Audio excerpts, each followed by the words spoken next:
Barbara ended up a tragedy. After several rehabs and her father flying in by private jet, walking into my office unannounced whether there were a client there or not, his demanding and her guilt for not being able to perform created so much tension.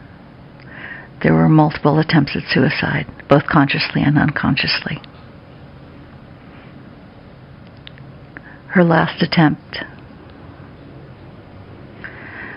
was at a bar where she drank herself into a tremendous stupor, got in the car, and drove, crashed into a store window, and run down a woman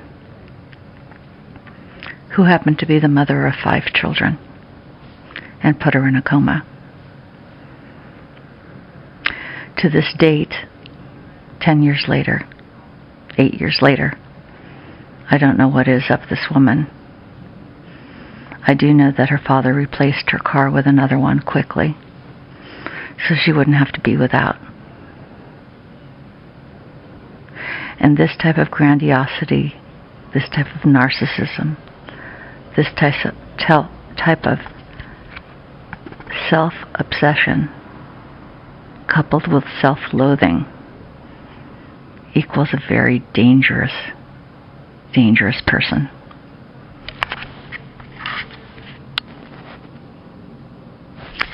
There was a time early in my practice that I thought I could save everyone. My intention really was to be a vice for people to lean on. I didn't know how strong I was and what I was made of, but I knew that I had something that compelled me to want to help others.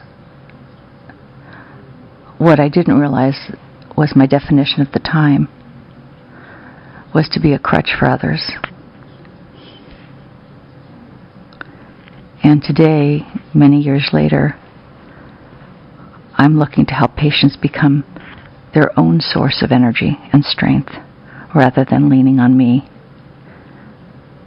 For over these years, I have learned that I have limited strength, and my ego has been humbled. And I cannot save the world, and I cannot save all the people in it that are hurting. And as funny and as awkward as this sounds, this was a very important piece of my own therapy, to know my limitations, to know my boundaries.